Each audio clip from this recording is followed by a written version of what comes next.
अधीर रोहत साहब, जिस बात की चर्चा राजेश जी ने की, दिलीप भाई ने की, अमिताभ जी ने की, मैं उसको नेक्स्ट लेवल पे लेके जाता हूँ। ट्रोलर्स के लिए हमने एक नेक्स्ट लेवल तैयार किया है साहब, जिसका नाम है डीप फेक। अभी जो आप ट्रोल्स देख रहे हैं ना, ये शब्दों में ये हमें माँ बहन की गालियां दी जाती हैं यहाँ पर। अब इसके बाद हम नए लेवल पर आ रहे हैं। हमने सोचा शायद यहाँ पर अंत हो जाएगा एब्यूज का, लेकिन एब्यूज अब नए लेवल पे है साहब। एक्चुअली कोई भी टेक्नोलॉजी आती है तो उसके दो हिस्से होते हैं। चांद का भी एक उजला हिस्सा है, काला हिस्सा है। सिक्के के भी दो पहले होते हैं। जब ये डीप फेक की टेक्नोलॉजी आई थी तो क्या हुआ था, सबसे पहले एक पिक्चर आई थी फास्ट एंड फ्यूरियस।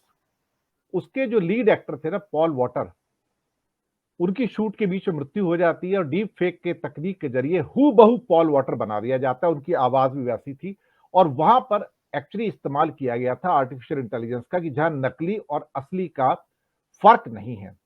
अगर आम भाषा में कहा जाए, हिंदी फिल्मों की भाषा में कहा जाए, तो मैं अपना हमशक्ल पैदा कर सकता हूं, जो मेरी तरह ही चलता है, बोलता है। बल्कि मैं अमिताभ जी से प्रार्थना करूंगा कि इस नई टेक्नोलॉजी के ऊपर अपना एक अंक करें वहां पर, डीप फेक के अंदर जरूर। किस।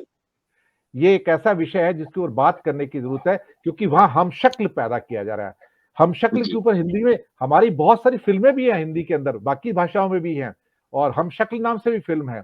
तो कहीं ना कहीं अब ये कॉन्सेप्ट जब वर्चुअल आ गया है, तो इस अब्यूज को अब एक नया लेवल मिला है सर। अब मोदी जी परेशान हो रहे हैं कि उन्हें गरबा खेलते दिखाया हुआ है। अभी तो गरबा ही खेल रहे हैं, लेकिन उनका सोचिए, जिनको पॉर्न वीडियो के अंदर दिखाया जा रहा है, रश्मिका मंदाना हो या काजोल हो या बाकी एक्ट्रेस हो या हॉलीवुड की जो एक्ट्रेसेस को या कोई भी जाने पहचाने चेहरे हैं, इसका मतलब ये हुआ कि अधीर रोहल साहब, कल को आपको, मुझे, दिलीप भाई को, अमिताभ जी को, राजेश जी को, उनकी इज्जत सड़क के ऊपर नंगी उतारी जा सकती है। अब हम सड़क पे चलते कहेंगे, लोग कहेंगे ये अमिताभ, ये दिनेश हो रहा है, ये तो इसकी तो इसको सारे के सारे वीडियो आए हुए हैं, लेकिन वो डीप फेक है सर। ये सबको नंगा कर देगा सर। ये अब्यूज का एक नया लेवल है।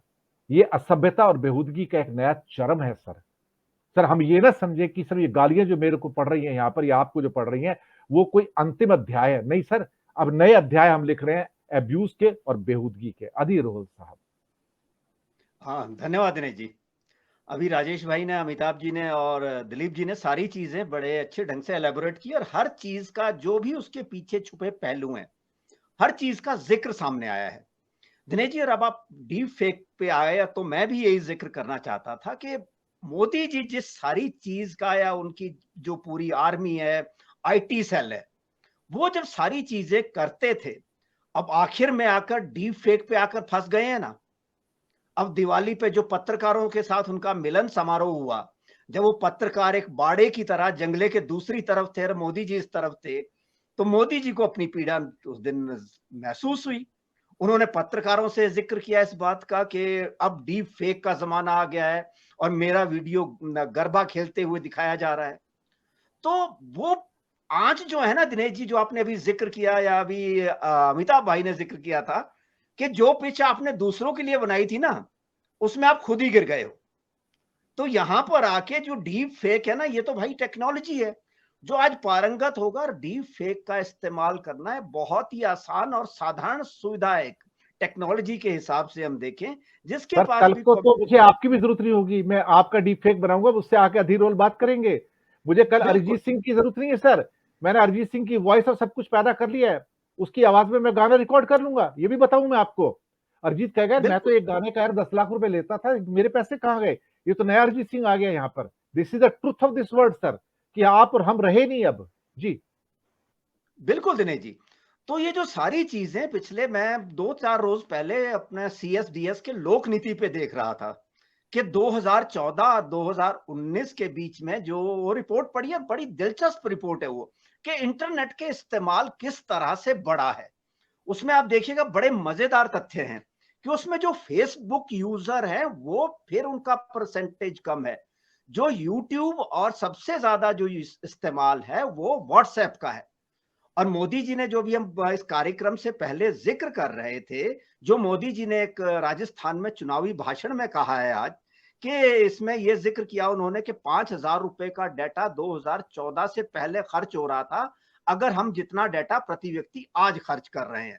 तो इतनी रिसर्च तो बात जाहिर साफ सी है कि मोदी जी के पास वो डाटा जरूर है और पूरे इनके आईटी सेल के पास कि हिंदुस्तान के लोग आज कितना डाटा खर्च कर रहे हैं और वो डाटा कहां खर्च हो रहा है।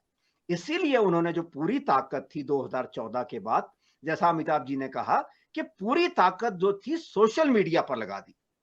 अब जो सोशल मीडिया है उसका इस्तेमाल देखिए आप, इसी वर्ल्ड कप के दौरान गौतम गंभीर पूरे वर्ल्ड कप की कमेंट्री के दौरान पूरा श्रेय और खींच के टीम के अंदर तक दरार डालने की कोशिश की गई। हम सभी ने उनकी बात सुनी, जो हिंदुस्तान की टीम के अंदर कभी नहीं हुआ। एक कमेंटेटर आकर टीम के अंदर दरार डालने की कोशिश कर रहा था, रोहित शर्मा रोहित शर्मा रोहित शर्मा, जबकि टीम के अंदर कहीं ऐसी भावना नहीं थी। एक पूरी स्ट्रेटेजी के तहत खेल रहे थे कि जो श्रीकांत उस जमाने में बड़ा तेज खेलते थे जब हम छोटे थे, तो बाद में वो जयसूर्या ने उस फॉर्मेट को पकड़ा था कि शुरुआत के 10 ओवरों में ही इतना रन रेट आगे ले जाओ कि बीच में अगर थोड़ा स्लो खेलना पड़ता है स्लो खेले, और 35 ओवरों के बाद सभी खिलाड़ी T20 की तरह खेलते हैं, 35 ओवरों के बाद फिर खेलो। लेकिन जो गौतम गंभीर थे वो पूरी उस अपनी स्ट्रेटेजी के तहत काम करते रहे। और आप सोशल मीडिया पर देखिएगा, पूरा एक वर्ग तैयार कर दिया गया कि रोहित शर्मा ही सब कुछ है, जबकि ऐसी बात कहीं नहीं थी।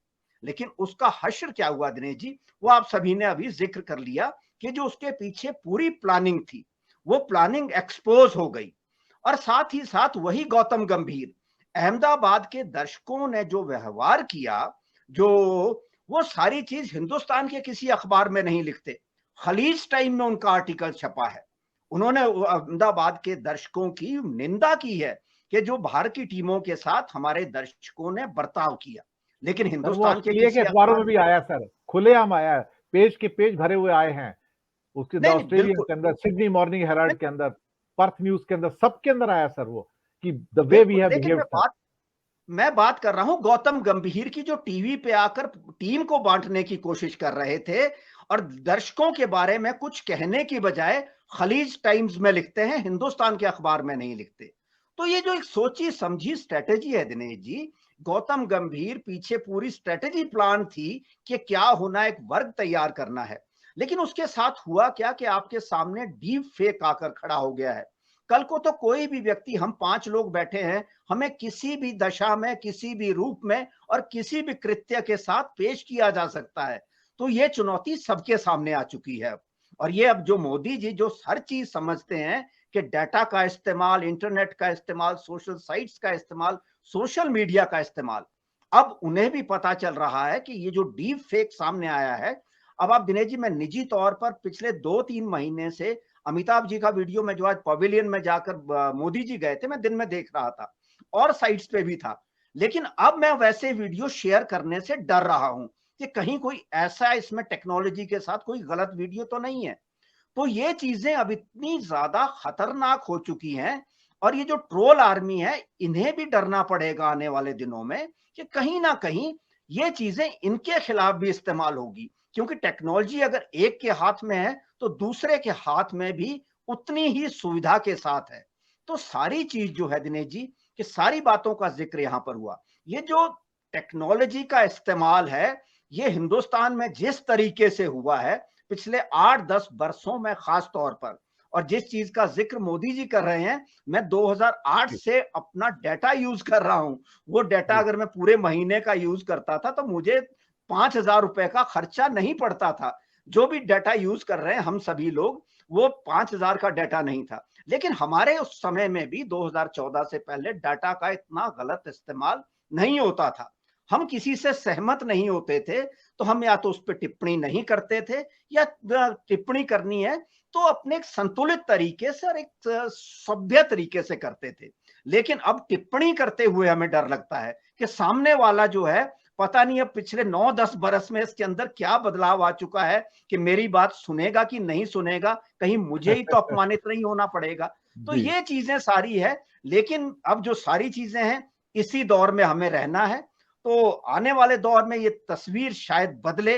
कहीं ना कहीं लोगों को सोचना ये है कि हम लोगों को ही ये सोचना पड़ेगा, और हर आदमी ये वक्त के साथ सोचता है कि ये चीज अब अति हो गई है, और एक इंतहा के बाद आदमी कहीं ना कहीं तो रुकता है दिनेश जी। जी। दूसरे